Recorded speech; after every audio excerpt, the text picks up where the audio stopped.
The Tudor period is known for being rather brutal and savage, and during the reign of King Henry VIII, the king would execute around 70,000 people. Some of these who went to the block were some of his closest friends, including Sir Thomas More and one man who ripped England apart. Thomas Cromwell is remembered for being the chief minister to Henry VIII, and he led the dissolutions of the monasteries, a brutal policy which resulted in executions, theft of wealth, and huge-scale evictions of monks and priests. The dissolution made Henry VIII and Cromwell very rich, and Cromwell became Henry VIII's #1 minister. But Cromwell is also remembered for the fact he was the architect of the downfall of Anne Boleyn, Henry VIII's second wife. Anne eventually went to her execution on Tower Green, but it wasn't long before Cromwell made a short journey from the Tower of London to his own site of execution, following his fall from grace. But there was a man who was executed alongside Cromwell, as he wasn't the only man beheaded on the 28th of July 1540 on Tower Hill, and both of their heads were then placed on pikes above London Bridge. But who was this? Join us today as we look at the mysterious man executed with Thomas Cromwell, and remember to support our channel. Please make sure to subscribe.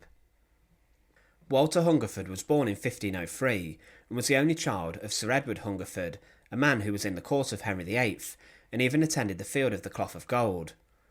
But 2 years following this, Walter's father had died.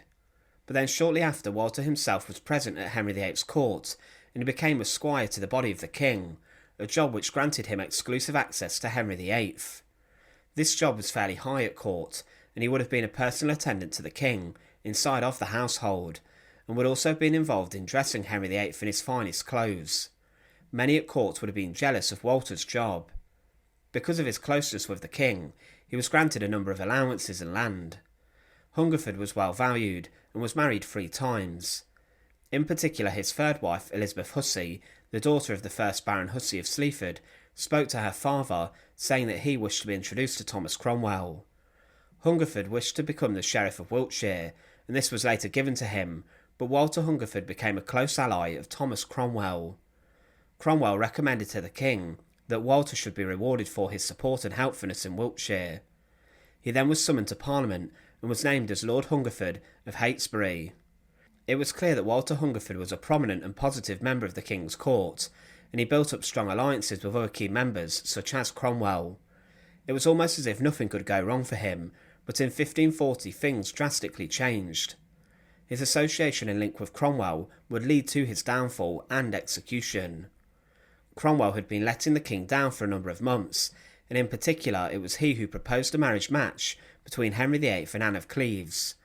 This resulted in the king forcibly having to marry Anne against his wishes, even though he considered her ugly.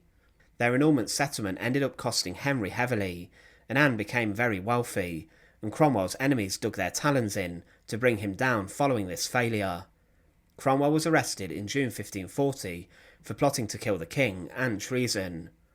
But Walter Hungerford had been a nasty and cruel man for some time. He was abusive to his wife, and he locked her in a tower at Farley Hungerford, and he tried to starve her and poison her.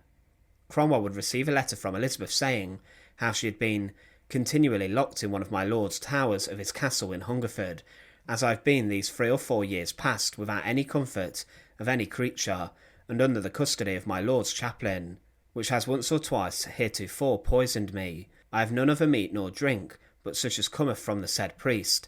I have drank my own water, or else I should die for lack of sustenance. With this, Elizabeth was saying she even resorted to drinking her own urine. Elizabeth had asked Cromwell for divorce proceedings, as she said, I may sooner object such matters against him, with many other detestable and urgent causes, that he can against me, if I would express them, as he well knoweth. It was possible in these words that she alluded to her husband having intimate relations with other men, but Cromwell ignored this and took no notice. But as Cromwell's fall from grace came, Walter Hungerford's would also. Rumours were circulating around the royal court about his treatment of his wife, and the Privy Council began to investigate. Along with the abuse, Hungerford was accused of 3 crimes. The first was that he employed a priest in his house, who classed Henry VIII as a heretic, and had preached defamatory sermons against the king. The second crime was that he employed another priest, who was referred to as a doctor or a witch, and that he predicted when the king would die, an offence which was linked to treason. The third offence he was accused of was committing unnatural acts, which had been outlawed by an act known as the Buggery Act. It was said he was accused of, replete, with innumerable detestable and abominable vices and wretchedness of living, and have accustomedly exercised, frequented, and used the abominable and detestable vice and sin of buggery with William Master, Thomas Smith, and other of his servants. These offences were incredibly serious, and because of his link to Cromwell, he was also sentenced to death. Both Hungerford and Cromwell were imprisoned at the Tower of London, and were taken to Tower Hill on the 28th of July 1540. Cromwell and Hungerford were both beheaded by axe on the same day. It was said of Hungerford that on the scaffold, and before his execution, he seemed so unquiet that many judged him rather in a frenzy than otherwise, alluding to the fact he went to his death with panic and great noise. Hungerford was beheaded after Cromwell was, but it's not known if it went well or was botched. But Walter Hungerford was the forgotten and mysterious man who was executed alongside Thomas Cromwell, Henry VIII's key advisor. It's clear that he was linked to the royal court, but he was a terrible man who was awful to his wife. He went to his death alongside a man who he greatly respected and wished to be close with, but when Cromwell fell from grace, Walter Hungerford would also. He was accused of a number of crimes, all of which carried the death penalty, and he was one of many who were executed throughout the Tudor period on Tower Hill. Thanks for watching. To support our channel, please make sure to subscribe. Once again, thank you so much for watching.